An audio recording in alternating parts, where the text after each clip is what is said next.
you have to humble yourself and recognize that everything you touch isn't going to work out. And that's why my pillar 6 for me is evaluate your progress and be willing to really be in the examination of the difference between something's not working and I'm pushing so hard, it's not working. And it's not that it's not easy, it's that there's not ease with it. You're listening to the Woman of Value podcast. You are about to hear the story of a woman who is following her dreams and passions and creating positive change in the world. My guest today is Marie Platske. She is an award-winning expert in human behavior. She's a certified master coach and an international best-selling author recognized by the White House and U.S. Small Business Administration. She has worked with over 100,000 leaders on 4 continents, teaching leaders how to have bigger impact on the planet, bringing forgiveness and vulnerability into the workspace. Welcome to the show, Marie. I am so delighted to be here. Thank you so much for having me.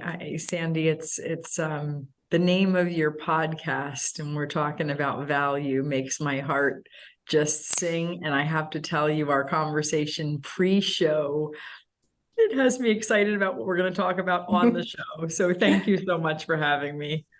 Yes, our conversation was so good. I was like, why didn't we record that? So here we are, we're recording. And we always start with, what does woman of value mean to you? Well, I'm someone who likes etymology, and so I like understanding what words mean. And when I look at the word value, value is about importance, it's about worth. And so, for me, when I think about a woman of value, it's a woman of great importance, of significant worth. And I see that innately in every single woman, just with the different gifts that she is given. And that's the part that comes up when I saw the title of your show and what you stood for. I was like, I want to be part of that. I really want to be part of that. Like that is how we're all created, is to be wildly important and incredibly valuable, and to use our gifts in the world for others to make the world better. So that's how I see it. I love that one. It's always interesting because everybody's take is a little bit different. And I so agree with you that we all have inherent value and we often don't see it. And I was just telling a client this morning that I know somebody who is brilliant. He is so talented and he is so self-sabotaging that he underperforms. He doesn't interview well. He doesn't get his worth in payment and in jobs that he deserves because he doesn't believe he is of value. And we can make or break ourselves. And so I think believing in our inherent worth, which is hard, it's hard for a lot of us, especially if we grow up with a lot of criticism and the bar is set so high. So I'm curious for yourself, how did you find your own value? How did you step into your value? Ooh, that's like, many multi-layered. If I was a vegetable, I'd be an onion with this one. So it's, there's many, many layers to that, because I feel like there have been different moments in life where it's been, oh, I got it. I see myself as valuable. Oh, not so much, in that situation. Oh, I've got it. And oh, not so much in that situation. And so I feel like there's the multi-layered, components to that. And growing up, I had people who believed in me. Like, it's not that my, despite growing up in being raised being in a single parent household and having my dad leave at 6 and having 6 sets of step parents and really a very tumultuous childhood, I had people who believed in me. My mom told me that I could do anything. My grandparents told me that I could do anything. So it wasn't that, there were, I think that in the trauma and some of the chaos that, that ensued, there was a part of me that internally didn't see that attached achievement and sort of getting the A with value. And so therefore, when I got it right, it meant that I was valuable. And when there was a mistake or a misstep or something like that, that meant that I was not, that I was not valuable. And so this element of what you speak about, like with value, is so entangled and so enmeshed in achievement for me. And what that looked like to check the box or get the A or do it right, that for me, moving into adulthood, and especially as somebody who has a business for the last 18 years, there's been a big part of that has been separating for me achievement and excellence from perfection, achievement and excellence, and separating excellence from perfection, and looking at achievement to actually innate value and worth and true sense of deserving. And so they're just very, been all of these layers. And so the intersections of each of those and where those have happened, have come in so many different places. And one of the places that, was really confronting and opening a business, and it was being able to charge for services and look at, no one could possibly pay me what I'm worth, in the sense of my innate value. And yet you still have to come up with a price, for your services.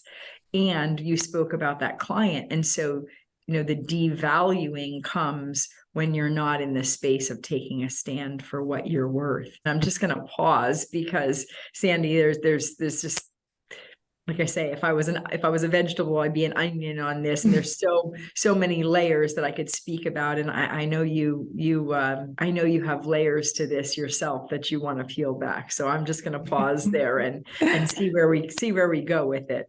I appreciate what you've shared, and I appreciate the onion. I think we are all onions, and it's a great way to look at our lives. And in the dating world, where I'm a dating coach, I talk about people sharing their life like an onion, because we can't share it all at once. It's too much, and we have to unpeel slowly.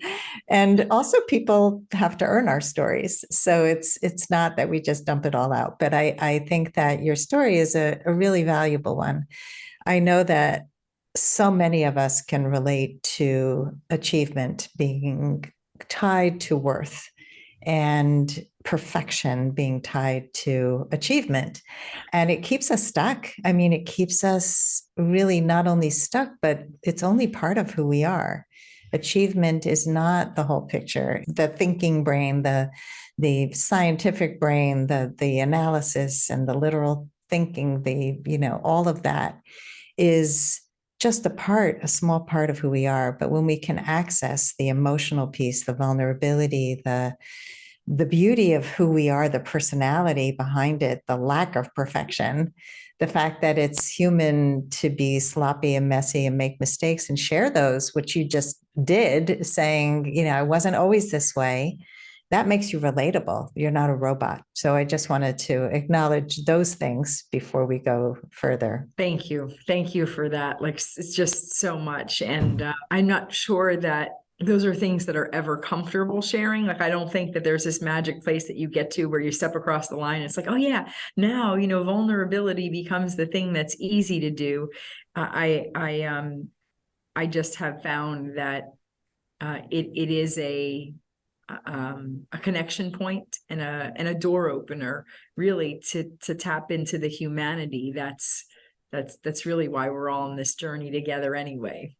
Yeah, it's true. My son was telling me that he followed an account on Instagram or TikTok that it was these two guys who did these kind of quirky home design creations, and they sold some candles that they made, and they're very kind of fun Australian, with their cute little accent. And then they started to like buy these amazing houses and own these incredible cars. And it made no sense that what they did for a living could afford the lifestyle that they had. And they were not transparent at all about where the money was coming from. They're like, can't make that much money selling candles or, doing a few home decoration projects. It was just beyond what they were presenting. And they lost a lot of their audience because they were not transparent. And so we need to do both. We need to show that we're achieving and that we're creating positive change in the world like you are. But we also didn't get here because it was handed to us and it just was a simple process. So let's go to your business. And I don't know how many businesses you've opened and charged services for, but tell us a little, take us through some of that process. Well, Sandy, my background is in federal law enforcement. And so I never had the desire to open a business. Some people grow up and it's like, their family background, everything takes them to go, I'm going to be a business owner. And for me, I didn't have that experience. My mom was a nurse. My dad was a factory worker. They did what they had to do to work and then to put food on the table. And then, like I say, some chaos ensued. And so for me, going into law enforcement was about structure and stability and there's something to be said for, once again, back to that achievement, it's very linear. So I opened a business 18 years ago, and I've had various facets in that business and various revenue streams that have felt like their own, like opening another business. When you have books, or when you have an e-commerce store, or when you open up a different line, if you will, of for revenue. However, it's been the same house, coaching programs, leadership training, leadership retreat. So all of these, under this umbrella.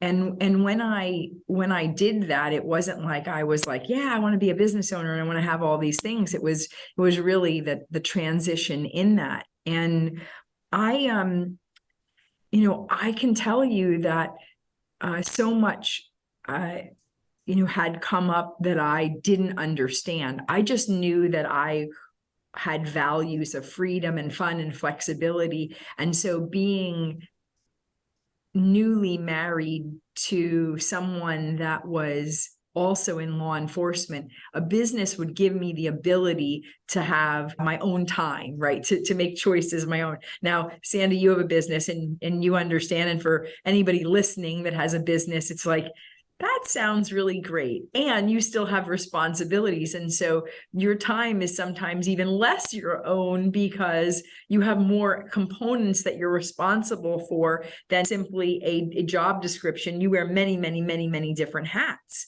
Here I was, in this, on this business journey, surprised by every time something came up to confront me and to challenge me. Business is sort of the greatest personal development journey.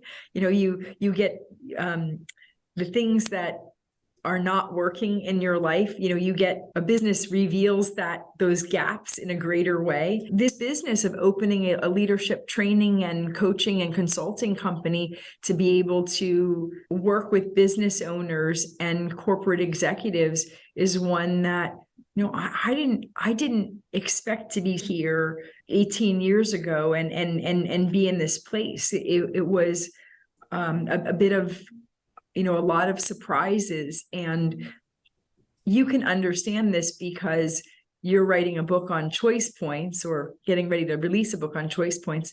And so when I look at this in leadership, it's a series of choice points that got me to here, one moment at a time, one action at a time. There's a part of me that is in awe of of having built upside thinking to this place. When I left law enforcement, I had been involved in leadership. I had taught at the Federal Law Enforcement Training Center. I had developed curriculum with the Leadership Training Center, the Leadership Development Center post 9/11. And I've had the opportunity to go into companies and work with teams and deliver training and host all of these things for individuals in my own business. And there really is a sense of awe and wonder at all of the choice points. And it hasn't been without its mistakes, blunders, and massive failures along the way. And I suppose that's the piece where the choice points are. You then decide, are you going to get up and take the next step, or are you going to spend a whole lot of time looking at what didn't work well for you? And I've just always made the decision to continue to move forward versus spending a whole lot of time on what I got wrong. Yes, that's what separates people who continue to have a business from the ones who don't. Right. It's not an easy thing. And I think there's no way to know all the challenges that you're going to encounter. I remember when I started my first podcast, before the word podcast was in the vocabulary, it was 10 years ago. Were you in Blog Talk Radio? Did you have like Blog Talk Radio? I was. There you go. You too? That all the time. I'm like, yes, I did. It's so funny. I mean, that was the way you did a podcast, and right. It was called, the last word was radio. It's still on air. It's called Last First Date Radio, and it's 10 years now. And when I started it, I had no idea what I was doing. I just knew that I wanted to grow my business. I wanted to get known by more people. I felt like nobody was listening, and I almost quit several times. I had people working behind the scenes to get me guests, and I was paying more than I was earning. And I was, you just kind of look at all the things and you decide, is this something that really I want to keep doing? And I'm glad I stuck with it, because now it's the primary way that people find me as a dating coach. But I was ready to give up so many times. And I think I reinvented the title. It was not called that when I started. I went from internet radio to podcasting through a podcast host and doing it on my own and editing and all this stuff. But it's you learn along the way, or you don't. And I think that's really the difference in people who are successful and people who are not, is being able to have the humility also to say, this isn't working for all the right reasons. I'm going to move on to something that works better. If you have ever played small to make other people feel comfortable, or maybe stayed in a bad relationship or job too long because you didn't think you could do any better, I wrote a book for you. It's called Becoming a Woman of Value: How to Thrive in Life and Love. Each of the 30 chapters contains a life lesson, a story, and an exercise to bring you closer to reaching your full potential. Becoming a Woman of Value is available on Amazon in paperback and Kindle. You've, grown this business. You've pivoted to doing retreats, to writing a book, to you have other coaches who work for you, which is also a beautiful business model. So tell us about what's happening today in your business and in your life. There were so many times in the business where it was like, how am I going to grow this? I don't have I have a law enforcement background. I have a criminal justice degree. I don't, every time, everything in business was sort of a surprise, I would say. It was like, the prize at the bottom of the Cracker Jack box. Oh, I didn't know that. Oh, I didn't realize that. Oh, you mean taxes? Oh, okay. There were a lot of things. And yet you speak about two things, and it's consistency and humility. And I think like that's really what allowed me to grow my business, is that I was willing to stay consistent at some things that didn't seem like they were working and didn't seem that they were getting me any results whatsoever. And I was humble enough to ask people who were smarter than me, and not to be able to try to figure it out on my own. And so those things allowed the business to grow. And so I remember getting to a point where I had a conversation with a business coach, and she said, you need to hire 2 people by the end of the next 60 days. And I said, I don't have the finances to do that. And she's like, if you don't, she's like, your business is just going to plateau and you won't experience any growth for the rest of the year. And I was like, what do you mean? Like, what do you mean? Like, this is not, it was a foreign concept to me. And I said, but I don't have the financial resources to hire. And she said, you'll figure it out or not, or you won't grow. Like, really? Like, I can say this now to clients now, right? And laugh, right? But because this has been, my journey, but there is this sense of then also humbling yourself. I had to go to people and say, here's what it is I want to pay you. Here's where it is that I really am. What can we work out and be willing to have those conversations? And so, for me, I started out understanding the power of one, Sandy. Can I do one thing really well? And so you spoke about like growing your show. And so for me, I had never had the desire to write a book. I have 7 books because I focused on one thing each year. And when you look at 18 years in business, it's like, here's the focus for right now. Here's the power of one. And then you get the compounding. So I tell people, I don't care how long you've been in business, do one thing really well. And so there was a time in my business where I learned how to be able to write. My first book was a train wreck. Like, I didn't know the publishing process. I didn't know how to get it out. I didn't know how to market it.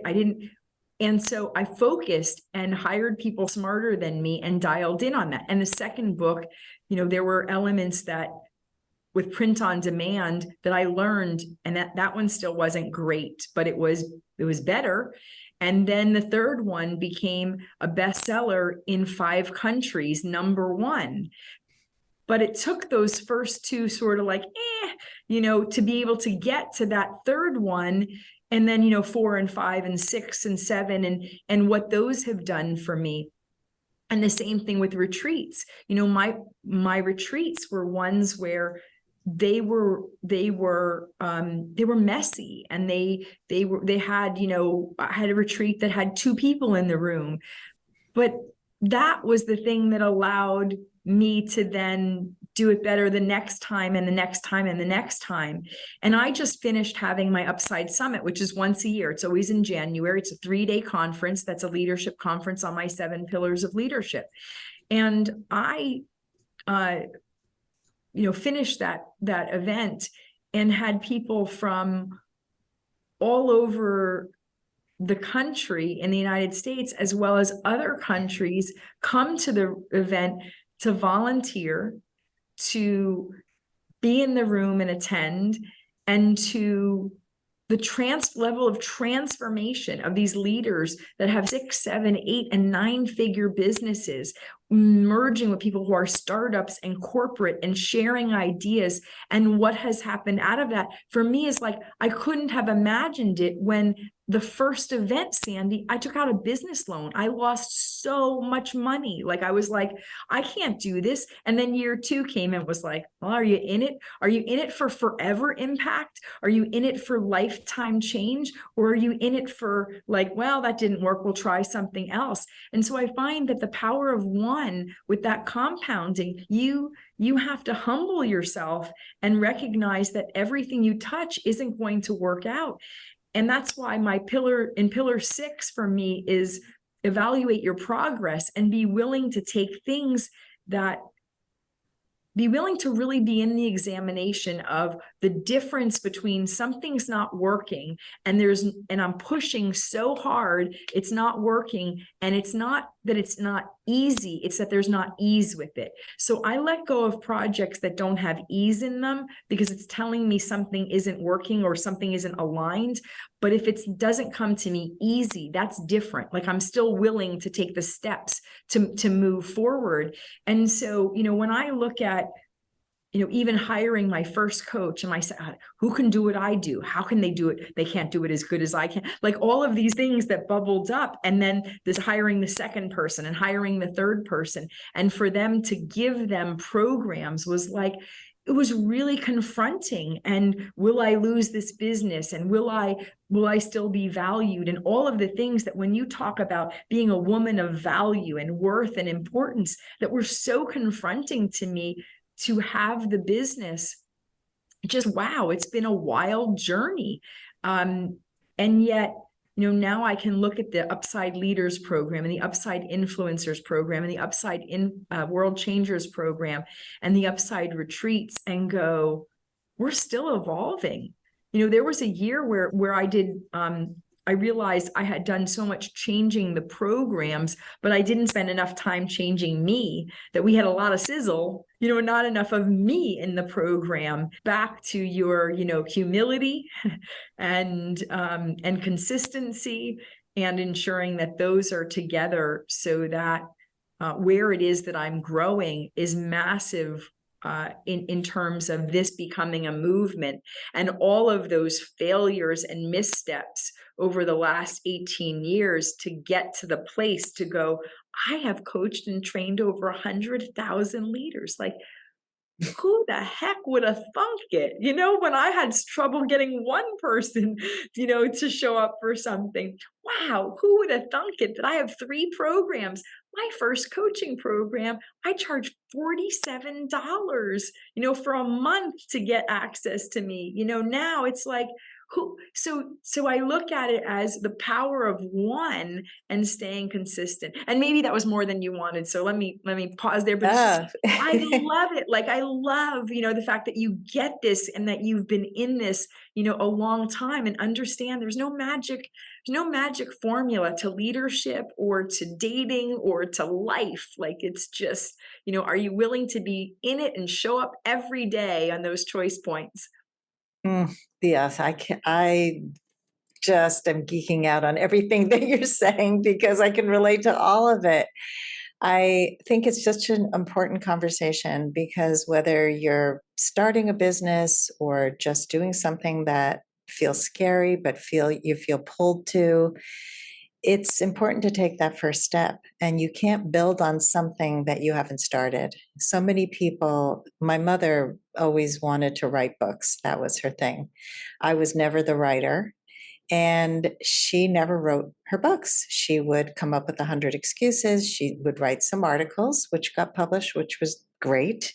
But this was the family writer. I was the family artist. And when I started writing, it was so like, I'm not supposed to be the writer. I was so programmed to be the artist and the artist, the artist. But then I discovered I could do other things like coach and lead and do things I didn't know were possible. So I can relate to so much of what you're saying. And in the book writing process, you can't edit what you don't write. And it's sort of similar to what you're saying. People have these thoughts in their heads, they have these ideas, but they don't bring them to action. And it's not going to always be great coming out of the gate. You're always going to have to improve things.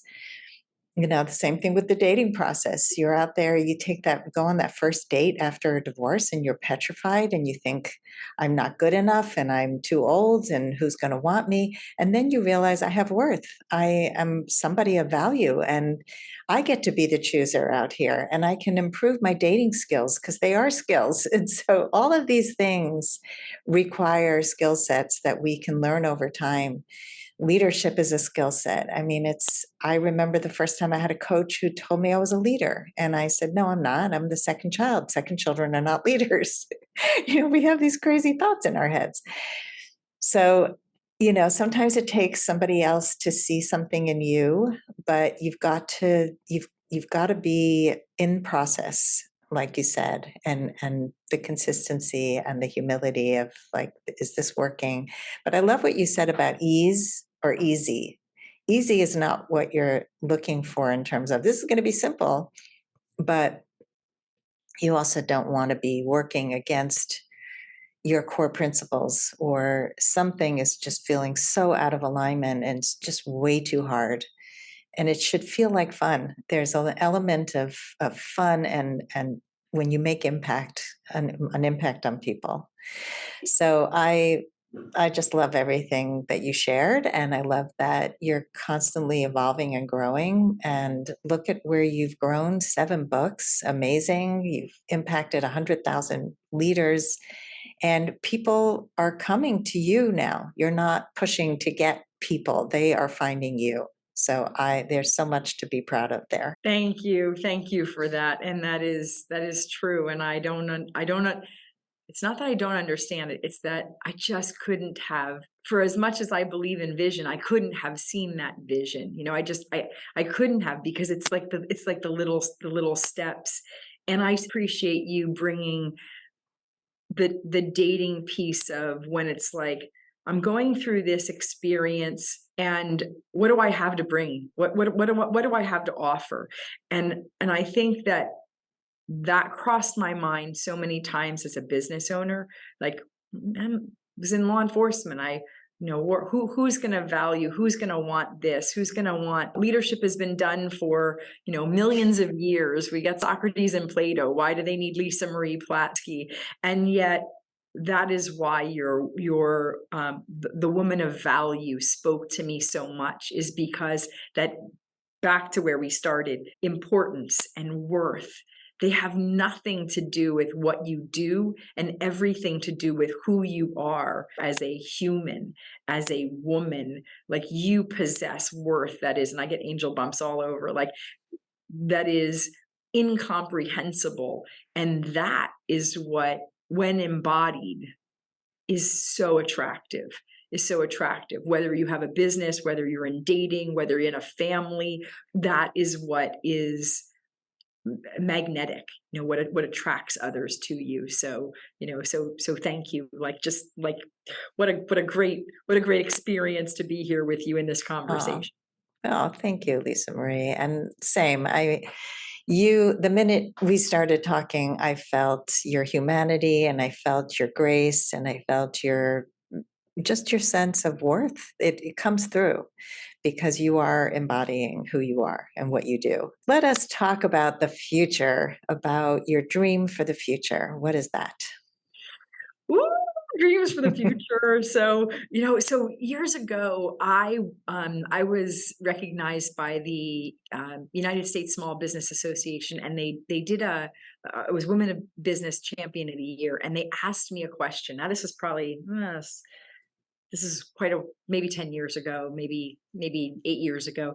And they asked me a question, which was like, what do you see, for the business? And I remember saying to them, I'd love Upside Thinking to be a household name. And I alluded to it earlier, which is, I really see this as a movement. Upside Thinking for me is about peace and ease and alleviating suffering for people who are carrying something that's getting in the way of them truly shining their light as bright as possible. I am in the process of creating this Upside Warrior course, examining ways where I can create greater impact, both philanthropically as well as individually. And what I used to run from was that impact had to be this intrinsic piece. And now it's like, no, like, influence, income, which means money, relationship, like well-being all over, physically, emotionally, intellectually, spiritually, financially, relationally, and in work, it is the whole. And so having individuals that are other light workers going out to do their great work in the world makes everyone a leader. And that's what your coach mentioned to you years ago. And that's what I want for every person that's willing to take that journey, every person that's willing to walk the upside way. And so that's exciting for the future for me. That's very exciting.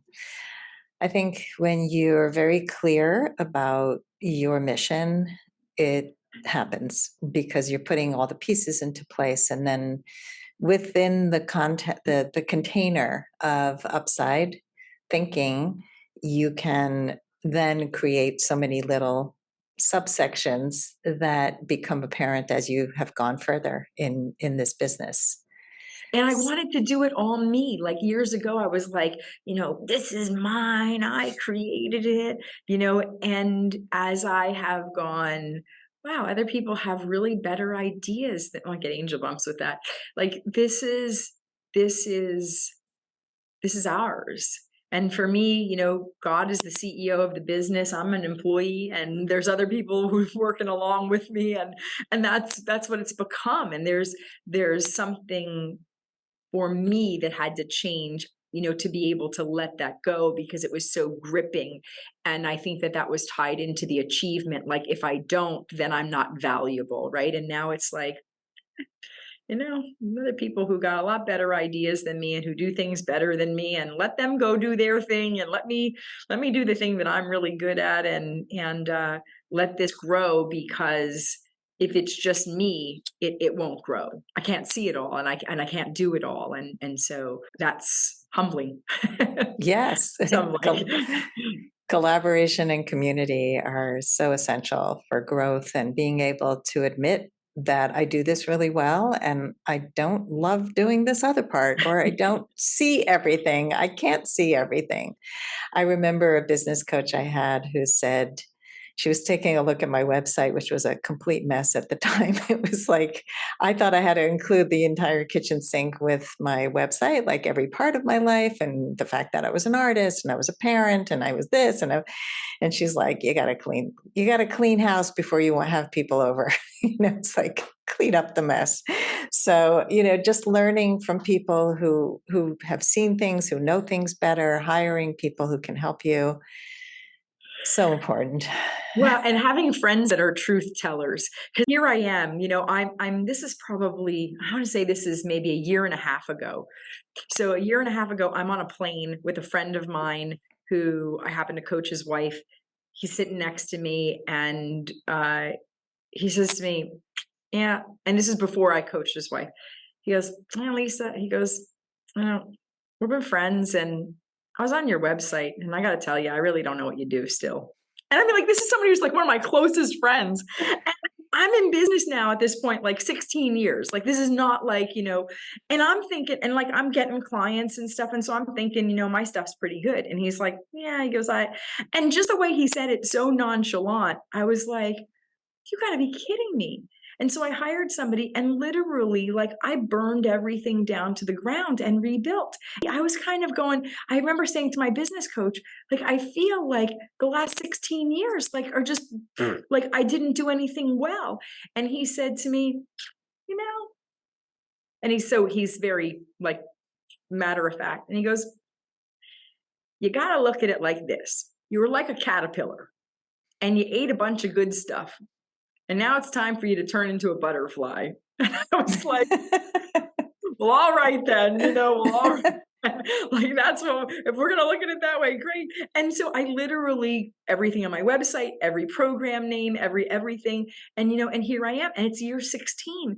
And so, that's sometimes the case with relationships and the dating process and what we want in our lives. And I don't want to be in that fear of like, by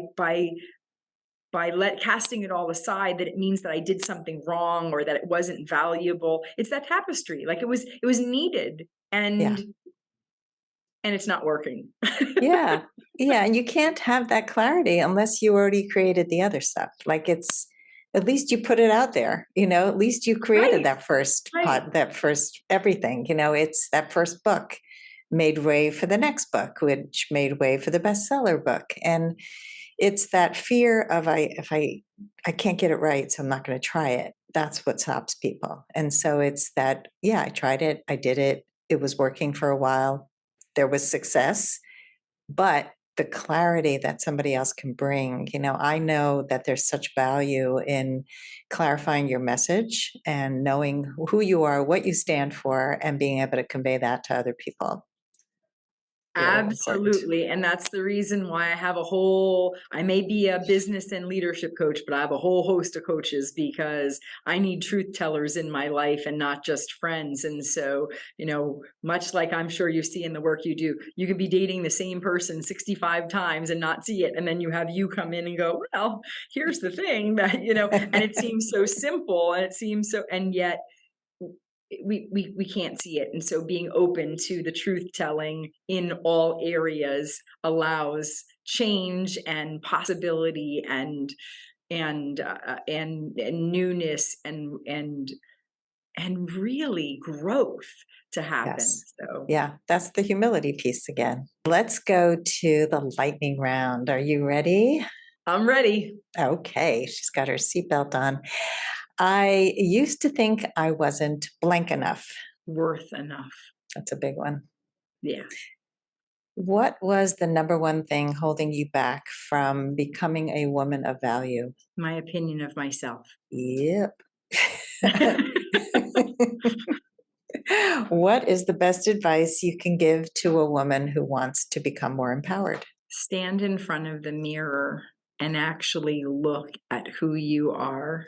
Do it from a place of the love and compassion that you would show to the person in your life that you love the most. And so until you get to the place where you actually can see it, show that love and compassion that you would give to somebody else. Yeah, when you first started saying stand in front of the mirror and look at who you are, I'm going, they're going to be like, ooh, look at that. Look at who I behave. I'm too old. I have wrinkles. I don't. Ugh. But when you bring in the place of loving compassion that you would show to somebody you love, to a spouse, to a friend, to a parent, whoever it is, a child, you would not talk that way to yourself. No, So not at this all. is, Not at all. When I put dates on the calendar for myself, like, this is my evening for me. I found early on it was easier for me to cancel on me and go, no, I don't have anything that night. Sure, you can take that space. And then it was like, I am making a date with myself, a commitment to me. And I would never break that with my best friend, my husband, my mom. Why would I do it with me? mhm. And so when I really, got clear, but it took me being able to see the innate, that I wouldn't do that to them. And it's the same thing with the mirror. Yeah, no, that's important. What advice would you give to your younger self? It's not that deep. It's not that deep, like there's days when you're going to get it wrong. There's really days when you're going to get it wrong. And as long as you have your heart in the right place, you're willing to take responsibility and be accountable for your actions and find a way for restitution, which means it's not enough to just say, I'm sorry, but also to find out how you can make it right and that you actually speak about that. It's not that deep. It's days when you're just not going to get it right, and it's all right. The next It's all moment, right. the next moment, the next moment. Let it go. Let it go. Oh my God. I was just telling my son how much I used to ruminate about everything. I would play conversations over why did I say that? Why did I do that? And then you get to a point, hopefully, where you don't do that anymore. And I Right. really, it's just, I understand why I do things now, and I can forgive myself and I can ask for forgiveness from others. Such an important thing. Yeah, I just have such more tenderness for me and the journey I've been on, and that compassion for me allows me to have greater compassion for others. But when I didn't Yeah. have it for me, I couldn't do it for others. Yeah. You can tell when somebody takes care of themselves because they do have the greater capacity to love, to give. It's not given with such scarcity, like, oh, I can't let that go because it's part of who I am and my ego will be hurt. Yeah. All Yeah. right. What is something that people often get wrong about you? This one's actually is twofold. I believe that sometimes people mistake my kindness for weakness, and that it means that I have lost my edge, so to speak, because of it. And then on the other side, that when I'm direct, that it means that I don't like them or don't have compassion, like, the yin and the yang to that. I'm hardwired as a challenger. I speak my mind. And what I understand is that when I speak my mind in a way that's loving, and it means that I'm not willing to cover things up and pretend they don't exist. I don't like elephants in rooms. Like, I want to be able to, if this is the thing, we're going to have a conversation about it. And I'm going to do it from a place of real gentleness. And some people aren't used to that. And so then it's like, eh. And then the opposite side is that because I'm not always looking for a fight, and sometimes I get, you need a feather to accomplish something, and sometimes you need a sword, and to be able to be in the differentiation, people, when I use the feather, think that I'm not capable of the sword. No, I'm capable of it. I just understand the situation doesn't require it, and I don't need to expend that much energy to point something out. So it's a very interesting, and I'd say that people mistake that, with me. That's a really interesting dichotomy. And I think a lot of women in particular can relate to that Yes. because we don't have to have loud voices to be strong. We don't have to power over to be a leader. But being direct, being clear, telling the truth is the most valuable thing. And that there are a lot of people who don't know how to do that with grace and kindness. They do it as a criticism, they don't do it to build somebody up. There's a big distinction. Or thinking to be heard, like thinking that if I'm louder, it means like then people will notice me. And just because you're the loudest voice does not mean that you're the one that will be heard. And Yeah. that took me a long time. Like that was something that did not, was not part of my journey in my 20s and 30s, and maybe even, not less so in my 30s, and in my 40s, and 50s are like, even less. So yeah. That's the growth. Right, exactly. Yeah, we're not raised to understand these things. Most of us don't have models for healthy communication, for boundaries, for really what leadership really is. And I think there's a lot of misunderstandings about leadership, but that's a whole other podcast. How would you like to be remembered? With love. Like that's easy, with love. Years ago, it was, I wanted to be remembered where people would, I'd have an interaction and it was like, I want them to think that I'm smart. Like that was so important to me. And now it's hands down with love. It's like, if nothing else, if they remember nothing else with me, and it starts to move me to tears, it's like, that I don't, yeah, it really makes me cry. I don't care about people because there's a book that tells me to.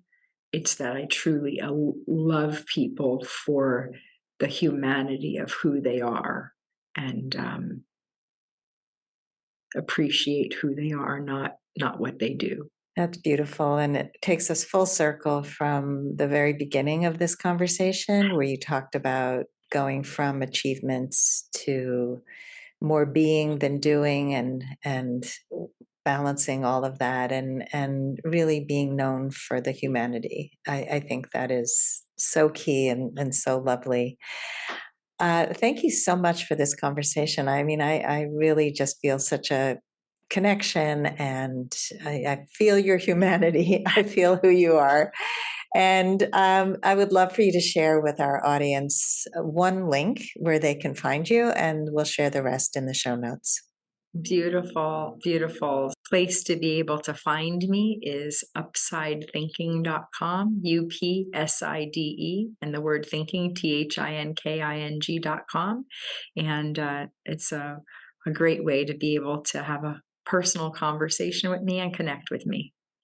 Awesome. Well, thank you so much for coming on the show today, and really showing your brand of what a woman of value is and can be, and really the process of how you got to where you are. It's such an inspiration.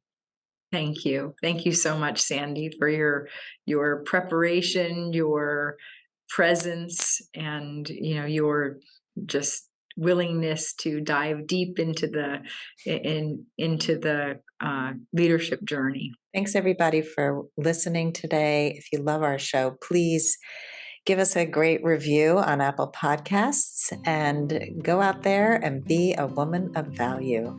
If you would like to step more fully into your value, grab a free copy of The Ultimate Guide to Becoming a Woman of Value on my website, thewomanofvalue.com. Just click the link at the top of the homepage. And if you haven't already done so, be sure to click the subscribe button in your listening app. And if there's something in this episode that inspired you, please share it with others, because the more we share these inspirational stories, the more women of value we will have in this world. I'll see you next time.